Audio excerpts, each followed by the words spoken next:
देखो अब ये क्या क्वेश्चन है, इसको जरा देखो एक बार और इसको समझने की कोशिश करो। क्वेश्चन आपको क्या दिया गया, ठीक है। क्वेश्चन आपको दिया गया है एक 11,000 वोल्ट 433 वोल्ट 3 फेज 50 हर्ट्ज एक सप्लाई दे रखी है। क्या बोला गया है? 11,000 वोल्ट। 11,000 वोल्ट का आप 11 किलो वोल्ट लिख सकते हो। Oblique 433 volt 33 volt. ये आपको एक सब स्टेशन लिखा हुआ है, सब स्टेशन दिया हुआ है। सब स्टेशन का काम क्या होता है? डिस्ट्रीब्यूट करना, कलेक्ट करना, वो सारी चीजें जो उसके अंदर आएंगी सब स्टेशन के अंदर आएंगी, जिसमें कंट्रोलिंग यूनिट्स वगैरह सारा होगा। तो सब स्टेशन का मतलब आप सीधे से समझो कि यहाँ पे एक ट्रांसफार्मर लगा हुआ है। क्या लगा हुआ है? ट्रांसफार्मर लगा हुआ है। ट्रांसफार्मर क्या करेगा? स्टेप डाउन कर रहा है। क्या कर रहा है? Step down. किसको कितने में कर रहा है? 11,000 किलो वोल्ट को 433 वोल्ट में कन्वर्ट कर रहा है। तो इसका मतलब है कि इसमें ट्रांसफार्मर लगा हुआ है। खंभों पे लगने वाले उपकेंद्र, ठीक है, खंभों में लगने वाले, कहां पर था? उपकेंद्र, पोल माउंटेड सब स्टेशन। अब ये शब्द याद रखो। क्वेश्चन क्या पूछा गया है? पोल माउंटेड सब स्टेशन। पोल माउंटेड सब स्टेशन का मतलब होता है कि आपका पोल है ऐसे, और पोल के ऊपर आपने एक सब स्टेशन बनाया, मतलब कि ट्रांसफार्मर लगाया हुआ। समझ गए? पोल के ऊपर क्या लगाया हुआ है? Sub station. अब एक बात का और तुम्हें ध्यान देना है कि जो सब स्टेशन होगा पोल माउंटेड, पोल माउंटेड का मतलब पोल के ऊपर रखा गया होगा। जो पोल के ऊपर रखा जाने वाले सब स्टेशन को हम कहते हैं पोल माउंटेड। पोल माउंट मतलब रखा हुआ, एक तरीके से पोल के ऊपर बधा हुआ या रखा हुआ। अब वो जो होगा उसकी कैपेसिटी 11 किलो वोल्ट से छोटी ही होनी चाहिए। देखो कई बार आपको ऐसा सब स्टेशन भी देखने को मिल सकता है 33 या 66 किलो वोल्ट को कितने में बदलने वाला? 11 किलो वोल्ट में बदलने वाला। लेकिन ये पोल माउंटेड नहीं होगा अक्सर, क्योंकि ये क्या होगा कि बड़ा ट्रांसफार्मर यहाँ पर यूज होगा। कैसा ट्रांसफार्मर यूज होगा? बड़ा। अब बड़ा ट्रांसफार्मर इसके ऊपर रख दोगे इतना बड़ा सा, तो ये इसको क्या सहन कर पाएगा? नहीं कर पाएगा, पोल टूट सकता है। तो इतने हैवी जो हमारे ट्रांसफार्मर होते हैं तो उसको हम नीचे रखते हैं जमीन के पास, ठीक है। उसको पोल माउंटेड नहीं कहोगे, उसको क्या कहोगे? है जमीन में रखा गया हुआ होगा उसको, ठीक है, अर्थ माउंटेड कह सकते हो एक तरीके से। बट वो आपको, अच्छा इसके आगे बढ़ते हैं। बाहरी संस्थान, आउटडोर इंस्टॉलेशन। अब ये आउटडोर इंस्टॉलेशन करना है। आउटडोर इंस्टॉलेशन मतलब खुले में, कमरे के अंदर नहीं। इंडोर टाइप भी होते हैं और आउटडोर टाइप भी होते हैं, ठीक है। घर के अंदर भी और घर के बाहर भी। तो ये आउटडोर टाइप है का आरेख बनाइए, इसका एक डायग्राम बनाना है और सभी आवश्यक सामग्री की सारणीबद्ध सूची बनाइए और उसमें एक लिस्ट बनानी है जिसमें जो जो इसमें सामान रख रहे हैं उसको लगाना है। समझ गए क्वेश्चन क्या है? क्वेश्चन ये कह रहा है कि एक आपका सब स्टेशन है, 11 किलो वोल्ट को 433 किलो वोल्ट में बांध रहा है या बदल रहा है। उसको उसमें क्या है? एक सब स्टेशन है। वो उस सब स्टेशन को आपने क्या करना है? पोल माउंटेड टाइप का बनाना है, मतलब पोल के ऊपर रखवाना है, जमीन में नहीं रखवाना है। और इसमें लगने वाले आपकी जो भी सामग्री होगी उसका क्या करना है? आपने सारणी बनानी है उसकी, ठीक है। लेकिन कैसा है ये? आउटडोर टाइप का, मतलब बाहर खुले में लगाया गया हुआ सब स्टेशन है। अच्छा, अब नीचे एक और कह रहा है इसमें, उपरोक्त उपकेंद्र की धारिता कैपेसिटी कितनी दे रखी है? 50। मतलब इसका मतलब क्या है कि ये 50 kVA का ट्रांसफार्मर है। कितने kVA का ट्रांसफार्मर है? 50 kVA का ट्रांसफार्मर है। मानते हुए मूल्य का आकलन कीजिए। देखो कॉस्टिंग करनी है, मूल्य का आकलन मतलब कॉस्टिंग करो कह रहा है। और कल्पना कीजिए कि उच्च वोल्टता सिरोपरी लाइन दो खंभों में बने गए उपकेंद्र से 50 मीटर की दूरी पर स्थित है। ये लाइन बड़ा ध्यान से सुनो। क्या कह रहा है कि जो उच्च वोल्टता लाइन है, उच्च वोल्टता लाइन है, जो हाई कैपेसिटी वाली लाइन है, वो कहां है? वो दो खंभों वाले उपकेंद्र से कितने मीटर की दूरी पे है? 50 मीटर की दूरी पे, ठीक है। अच्छा, अब एक काम करता हूं मैं, इसको थोड़ा सा नीचे करना। एक मेरे को ब्लैंक चाहिए, हाँ ऐसा ब्लैंक दिखा दो बस। अब मैं क्वेश्चन एक बार समझा देता हूं कि इस क्वेश्चन में करना क्या है। इस क्वेश्चन में देखो क्या कह रहा है, एक बार समझा देता हूं। एक लाइन जा रही होगी,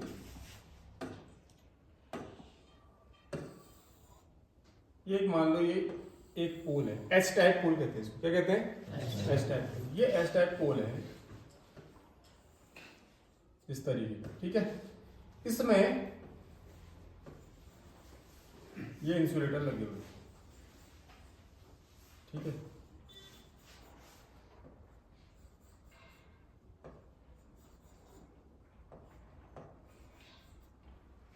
इस तरीके से इंसुलेटर लगे हुए।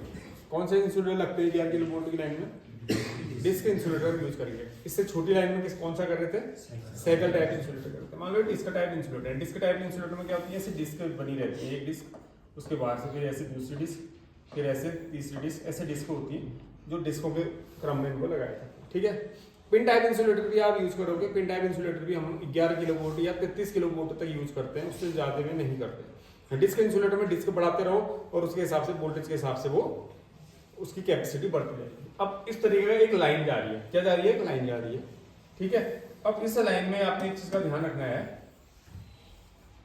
जो ये लाइन है, यहां से कोई लाइन आ रही है, मान लो ये लाइन आ रही है, साथ में इसमें अर्थ वायर भी आएंगे, ठीक है। ये दो अर्थ वायर मान लो, ये अर्थ वायर है और ये भी अर्थ वायर है, ये आर, ये वाई और ये बी। इसमें न्यूट्रल वायर नहीं आएगा, इसमें न्यूट्रल वायर नहीं आएगा।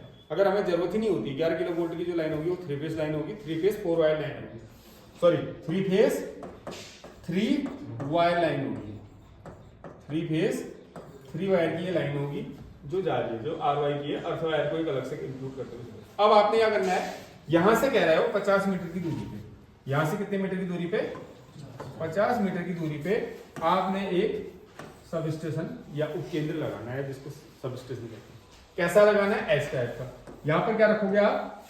ट्रांसफार्मर रखोगे ऐसे, और उस ट्रांसफार्मर में जो भी लगने में जो खर्चा आएगा उस खर्चे को आपने क्या करना है, उसकी कॉस्टिंग करनी है। अब ये लाइन जो यहाँ से आएगी, इस लाइन को आप यहाँ के थ्रू ऐसे इससे जोड़ोगे, ये तिरछा मत समझना है, सीधी लाइन आ रही होगी। मैं तो ये डायग्राम को थोड़ा सा वो करवाने के लिए आपको दिखा रहा हूँ, ये सीधी लाइन आ रही होगी, मतलब हो सकता है दोनों का मुंह ऐसा हो, इधर से इधर की ओर आएगी तो सीधी लाइन आएगी ना, तो इसको ऐसा मत करना कि मैंने ऐसे घुमा रखा है तो ये टेढ़ी लाइन आ रही। तो आपको अभी समझना ही हो क्या रहा है, ऐसा कुछ हो रहा है। समझ गए बात? ये लाइन कौन सी थी? जो कहीं को जा रही थी या वहां पर तक उपलब्ध थी लाइन। आपने वहां से कितनी दूरी पे? 50 मीटर की दूरी पे क्या लगाना है? पोल माउंटेड सब स्टेशन को इंस्टॉल करना है और उसमें लगने वाले सामग्री के खर्चे की का आकलन करना है। अब कुछ चीजें ये होंगी कि जो आगे वायर यूज करोगे, ये वाले, इस वायर की आपने डायमेंशन निकालनी पड़ेगी। क्या निकालनी पड़ेगी? डायमेंशन। ये कौन सी साइड होगी ट्रांसफार्मर की? ये ट्रांसफार्मर की कौन सी साइड होगी? ये प्राइमरी साइड होगी। ट्रांसफार्मर की 2 साइड होती हैं, ये होगी आपकी प्राइमरी साइड। तो ट्रांसफार्मर के बाद निकलेंगे कितने तार निकलेंगे? 4 तार निकलेंगे, क्योंकि ट्रांसफार्मर कैसा होगा? ये डेल्टा टू स्टार टाइप होगा। डेल्टा टू स्टार मतलब डेल्टा में कितने तार होते हैं? 3, स्टार में 1 2 3 और एक न्यूट्रल, 4 तार आ जाएगा। तो यहाँ पर 3 होंगे, आर वाई बी और न्यूट्रल। ये ट्रांसफार्मर के अंदर से निकलेगा। ऊपर क्या क्या होंगे? R Y and B. Earth wire पहले चल रहा होगा, अर्थ वायर को अलग से कंसीडर करते हो, मेन इसको समझते हो। चलो अब ये वायर की आपने कैलकुलेशन करनी है। कैसे करोगे? करंट निकालोगे इसकी। करंट कैसे निकालोगे? आपको ट्रांसफार्मर की कैपेसिटी रखिए, कितनी कैपेसिटी क्या है? 50 केवीए ट्रांसफार्मर की कैपेसिटी है, ठीक है। ट्रांसफार्मर की रीडिंग किसमें ली जाती है? केवीए, वीए या एमवीए में। तो मैं आपको एक फॉर्मूला लिख रहा हूं, P = √3 VI, ठीक है। इसमें cos फाई नहीं आता ट्रांसफार्मर जब आप कैलकुलेट करोगे, तो आप यहाँ से I को कैलकुलेट करोगे। यहाँ से किसको कैलकुलेट करोगे? I को। तो प्राइमरी साइड का I निकाल लो पहले। प्राइमरी साइड के I कैसे निकलेंगे? I बराबर, यहां से देखो, I बराबर ये दोनों इसके नीचे आ जाएगा, तो क्या बन जाएगा? P / √3V। तो P कितना है? 50 गुणा 50 केवीए का है 1000, इसको आपने VA में कन्वर्ट कर दिया, और नीचे √3, और V कितनी है प्राइमरी साइड? 11,000 को 400, यहाँ वाले में कितनी हो जाएगी? 433, और यहाँ कितनी होगी? 11,000। तो यहाँ आप कितना लिख दोगे? मल्टीप्लाई 11,000। इसको कैलकुलेट करना, तो यहाँ से आपको करंट का मान निकल के आ जाएगा, जो भी आ रहा होगा। मैं तो खाली लिख दिया मैंने 2.3, ठीक है। जो भी आ रहा होगा अपने करंट का मान उतना एम्पियर लिख दोगे, उसके हिसाब से आप यहाँ पर तार यूज करोगे। अब कौन सा तार यूज करना है, एसीसी करना है, एसीएसआर करना है, वो सब आपके कैलकुलेशन के अंदर आता है। समझ गए कहानी? चलो अब मैं बढ़ता हूं आगे, निकालो। ये तो क्वेश्चन हो गया, आगे बढ़ो। देखो अब यहां से करते हैं, इसको थोड़ा सा जूम आउट करना, नहीं है इससे छोटा हो गया, ठीक है। इतना दिख रहा है ना, दिख रहा है नहीं दिख रहा है? देखो एक बार थोड़ा सा इसको पहले देख लेते हैं। देखो सबसे पहले इसका करंट निकाल रखिए। क्या निकाली हुई है? करंट निकाली हुई है। क्यों निकाली है करंट? देखो ये आपकी प्राइमरी साइड की इसने करंट निकाल दी। प्राइमरी साइड में वोल्टेज क्या रखा, वही फॉर्मूला आपने वही लगाना है। क्या? I बराबर ट्रांसफार्मर की कैपेसिटी है MVA, उसमें जो लिखी हुई capacity of transformer upon √3 into 3। Primary side भी कितना है? 11,000 और सेकेंडरी साइड भी कितना है? 433। करंट निकल के आई देखो 2.62 एम्पियर प्राइमरी साइड की, और सेकेंडरी साइड की कितनी आई? 66.67। ये दोनों आपकी करंट निकल गई। थोड़ा सा ऊपर करना, नहीं हो रहा? 1 मिनट रुको, अब करो थोड़ा नीचे। मेरे को डायग्राम चाहिए, डायग्राम दिखाओ, डायग्राम को फोकस करना बस, ठीक है।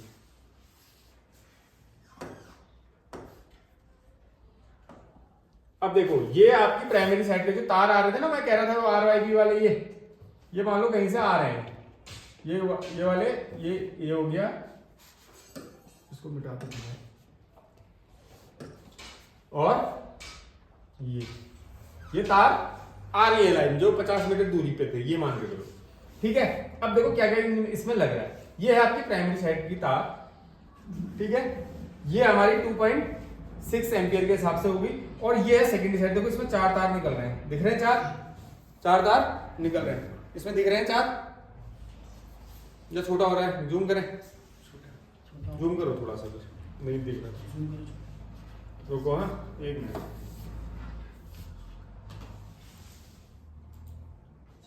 फिर ये पूरा आएगा नहीं, लेकिन चलो इतना ही रहने दो, जूम करो। चलो ये पहले ऊपर वाला पार्ट दिखा देते हैं, ठीक है, फिर धीरे धीरे नीचे जाएंगे, ठीक है।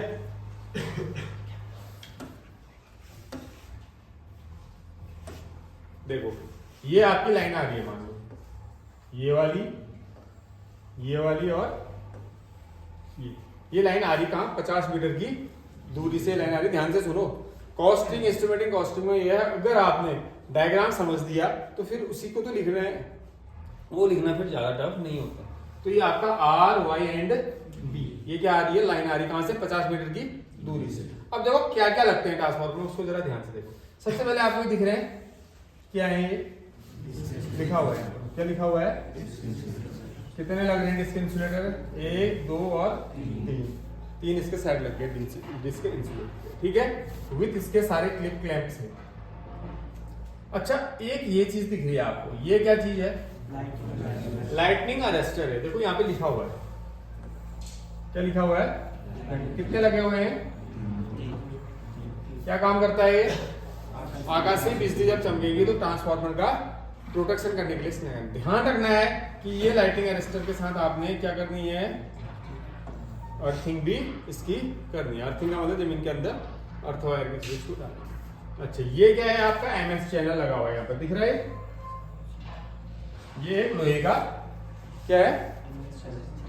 एक रॉड टाइप की समझ लो, या प्लेट टाइप की, ठीक है। वो क्यों लगाया गया है? ताकि इसके ऊपर ये सारी चीजों को लगाया जा सके।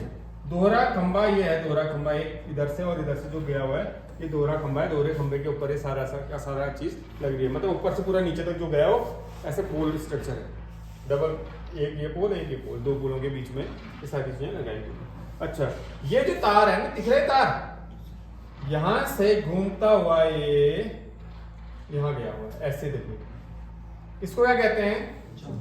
इसको कहते हैं जंपर, या जंपर, आप जो भी लिखो, झ में लिखो या जौ में लिखो, जो भी लिखो, जंप, ठीक है। जंपर ही गलत हो गया क्या? बेटा उसको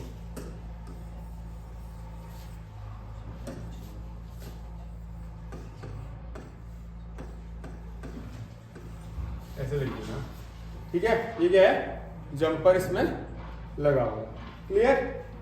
अच्छा, अब ये सारी चीजें आपको इसमें याद करनी है, थोड़ा सा इसको ऊपर को बढ़ाना है और बढ़ा दो बस।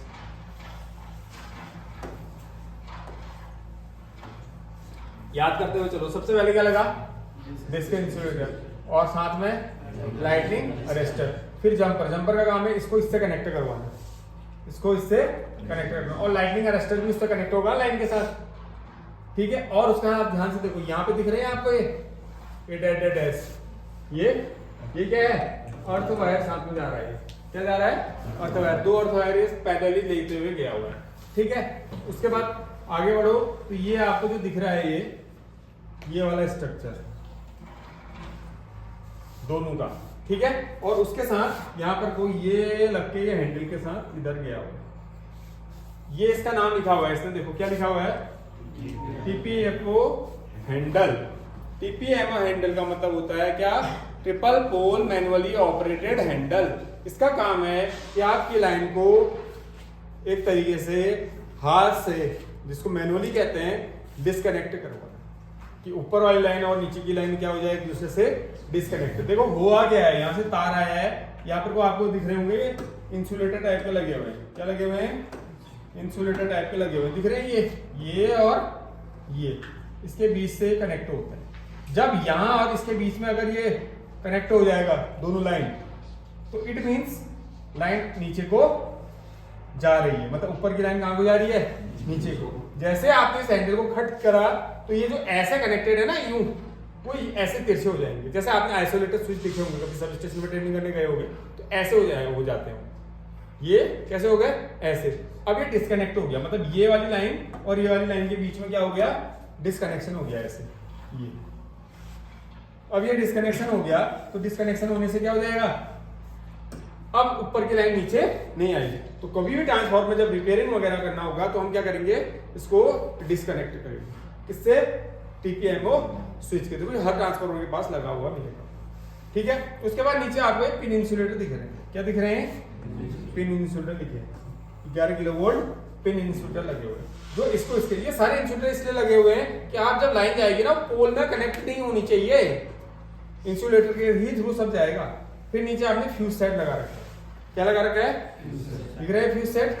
ये फ्यूज सेट आपके यहाँ पर लगाए, क्यों लगाए जाते हैं फ्यूज सेट, क्या काम होता है फ्यूज का, फॉल्ट की कंडीशन में ये इसके लो मेल्टिंग पॉइंट होता है, और ये जैसे हीट डेवलप होगी तो तुरंत, जैसे हीटिंग होगी तो तुरंत क्या हो जाएगा, पिघल जाएगा, और ऊपर का सर्किट और नीचे के सर्किट को क्या कर देगा, ब्रेक कर देगा।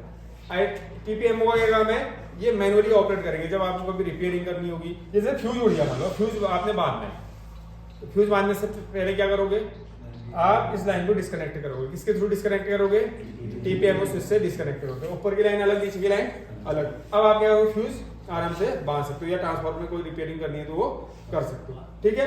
ये तीन जो आपको दिख रहे हैं ट्रांसफार्मर की, कौन सी साइड है, प्राइमरी साइड है। इसको ट्रांसफार्मर की बुशिंग कहा जाता है। ये जो दिख रहे हैं इंसुलेटर टाइप के, ये ट्रांसफार्मर की है बुशिंग। उसके बाद आपने ट्रांसफार्मर की अर्थिंग कर रखी है, क्या कर रखी है, ट्रांसफार्मर की अर्थिंग कर रखी है। अर्थिंग करने के बाद यहाँ पर आपको 4 तार देखने को मिल रहे हैं, ऊपर 3 है और नीचे 4 है। तो ये 3 फेज 3 वायर सिस्टम है ऊपर वाला, और नीचे वाला 3 फेज 4 वायर सिस्टम। इसमें क्या है, एक नीचे निकल के क्या आ गया, इसमें न्यूट्रल वायर निकल के आ गया, ठीक है। आगे बढ़ो थोड़ा सा, ठीक है। अब देखो अब क्या होगा,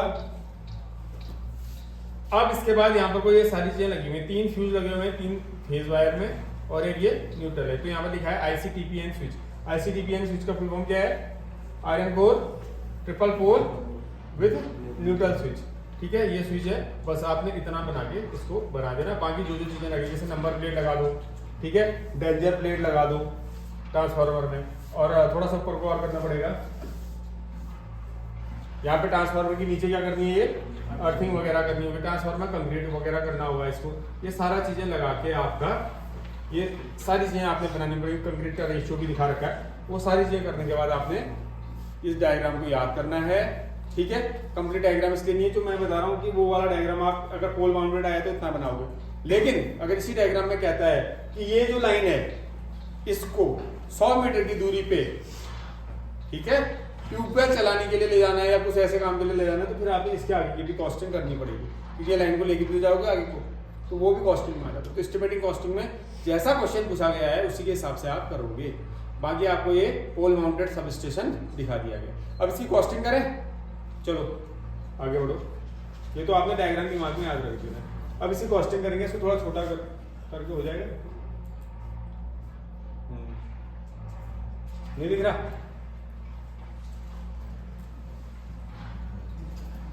दिख रहा होगा, क्योंकि बड़ा करते हैं फिर ना बहुत बड़ा हो जा रहा है ये, या तो इसमें ऐसे जूम नहीं हो रहा ना।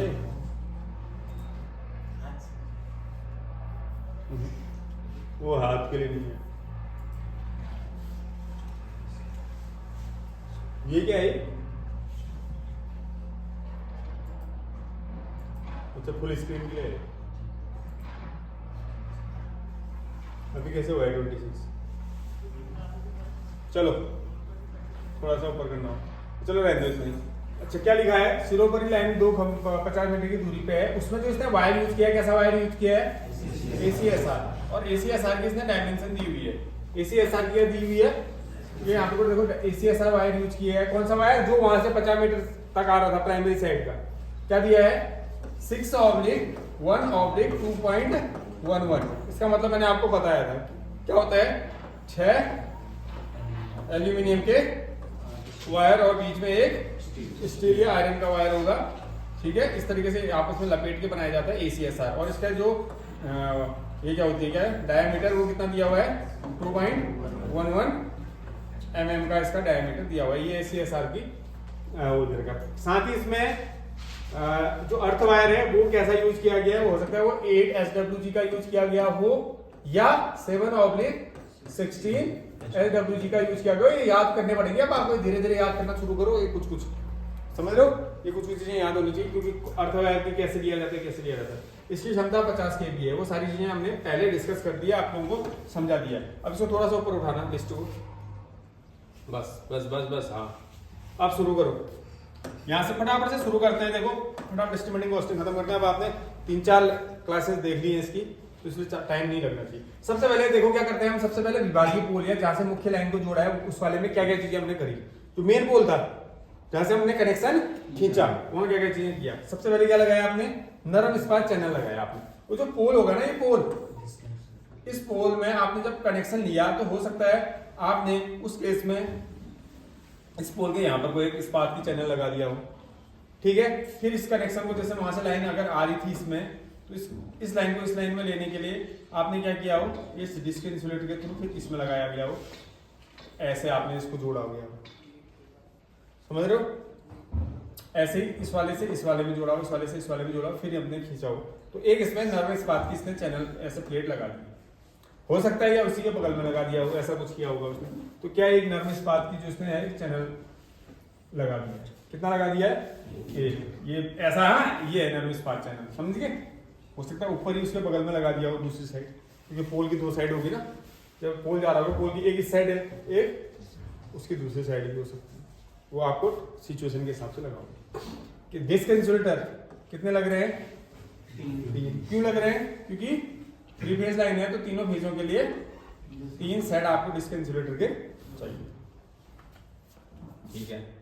उसके बाद पिन इंसुलेटर कितने लग रहे हैं? 2 क्यों लग रहे हैं? क्यों लग रहे हैं? ताकि पोल में टचिंग ना हो। देखो मैं इसको बताता हूँ क्यों। ये आपका, एक मिनट, ये आपका पोल है, ठीक है। इस तरीके से मान लो ये आपका पोल है, यहां से आपकी लाइन आ रही थी, ये डिस्क इंसुलेटर ऐसे आपने लगा रखा, ये आपने डिस्क इंसुलेटर लगा, यहां से लाइन आ गई को दूसरी, जहां से आप ले रहे हो वहां पे जा रही है, ये गई और ये गई। अब आप क्या करोगे?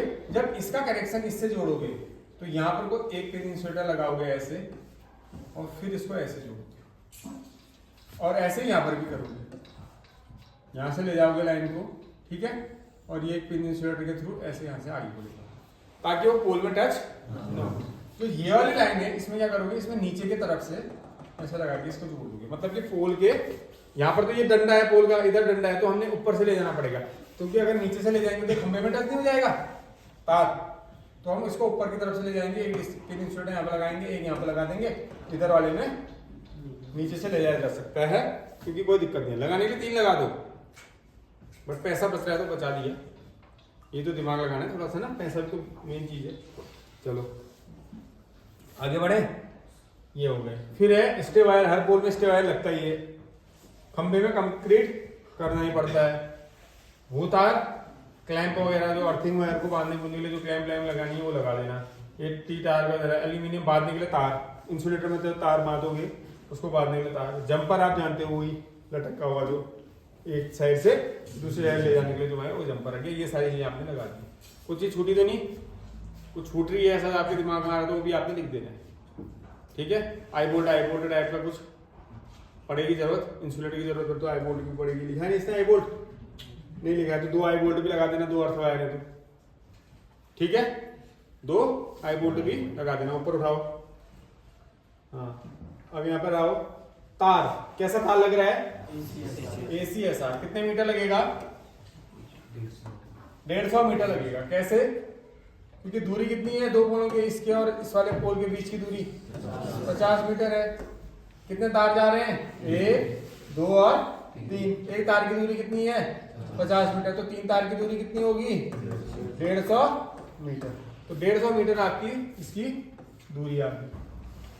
साथ में तार एकदम टाइट तो बांधोगे नहीं, क्या देना पड़ता है उसमें, सैग या झोल देना पड़ता है। कितना परसेंट लिया जाता है, 1%, तो 150 का 1% 1.5, 1 या 2 भी लिख सकते हो, कोई दिक्कत नहीं है, तो इतना फिक्स नहीं होता है, बट आपने कैलकुलेशन में ये बिल्कुल वही लिखने है, पैमाना 1.5 मीटर है, तो इसको 151 ये लिखने के बजाय आप ऐसा भी लिख दो, कोई नंबर नहीं कटेंगे, ठीक है। लगभग 152 भी आप देख सकते हो। रेट आपने 10 गुना लेते हुए चलना है, तो 7 का मतलब 50 या 60 रुपया पर मीटर के हिसाब से लिखना पड़ेगा, क्योंकि रेट बहुत पुराने हैं। फिर क्या है आपका अगला, जस्तीकृत वो तार, ये अर्थ वायर भी तो आएगा, दो पोल लेके डायग्राम में 2 निकाल के लाया था, 50 मीटर की दूरी, तो 2 तार के लिए 100 मीटर, 100 मीटर में सैग लेते हो तो 1%, कितना हो गया 1, तो 100 का 101 हो जाएगा, तो 101 आपका मीटर यूज होगा। अच्छा, आपको याद होना चाहिए कि इसको किलो के हिसाब से लिखते हैं, क्या होता है 10 मीटर बराबर 1 kg, तो 100 किलो बराबर 100 मीटर बराबर 10 kg, 10 kg या 101 को भी लगोगे तो वही 10 kg का रिबन हो गया, थोड़ा बहुत प्लस माइनस चले, इसका भी रेट बढ़ा के लिख के लिखे। अच्छा, पोल कितने लगने हैं, 2 है ना, डबल खंबा है, दूसरा खंबा लिखा है उसमें, तो एक जगह ही लगेगा, लेकिन 2 खंबे लगेंगे, एक साइड एक साइड, तो 2 आपने खंबे लगा देने, उसका रेट लिख देना है। आगे बढ़ो। अच्छा, अब वो खंबों में क्या क्या आपने चीजें लगानी है। सबसे पहले कितने खंबे हैं, 2, तो स्टोन बेड 2 लगा दिया आपने। फिर क्या है, वो केंद्र की प्लेट, मतलब कि सब स्टेशन की प्लेट, और प्लेट में आप हो सकता है नंबर प्लेट हो सकता है डेंजर प्लेट हो, तो आप देख सकते हो डेंजर प्लेट लगा दो, नंबर प्लेट तो एक पोल में थोड़ा लगेगी, तो आपने डेंजर प्लेट लगा दी, कितनी लगेगी, एक ही तो लगेगी, आप अलग 2 तो लगाओगे नहीं एक जगह पे, तो डेंजर प्लेट लगा दी, ठीक है। WI क्लैंप, ये WI क्लैंप मेरे ख्याल से कसने घुसने के लिए होगा, ठीक है। आगे बढ़ो। नरम इस्पात चैनल, वही वो पोल डायग्राम याद आ रहा है, उसमें नरम इस्पात चैनल, जैसे ये मान लो आपका ऊपर साइड में लग जाएगा जहाँ पर आपने इंसुलेटर लगाया है, या फिर अर्थ वायर वगैरह यूज किया गया, तो वहां पर आपने इसमें 2 लगा दिए। इसमें आई बोल्ट 3 कैसे, 2 गलत है, आई बोल्ट कितने होने चाहिए, 3 नहीं, कितने 2, क्योंकि 2 अर्थ वायर के लिए तो लगेगा आई बोल्ट, 2 ही लगेंगे। आओ नीचे। फिर क्या है, ड्रॉपर, एंगल एरन, ये उसके सामने लग सकता है आपका, कौन सा, TPMO जो स्विच नहीं है वहां पर, वो कितना लगा दिया इसने, 1। स्टे वायर 2 लगा देना। डिस्क इंसुलेटर 3, क्योंकि 3 फेज है। पिन इंसुलेटर याद आ रहा डायग्राम, वो डायग्राम देखते रहो और फिर इस लिस्ट को पढ़ो। कितने हैं? 3। उसके कहाँ पर थे याद आ रहा है? देखो मैं शुरू से ये बताता हूँ। सबसे ऊपर क्या लगा हुआ था? डिस्क।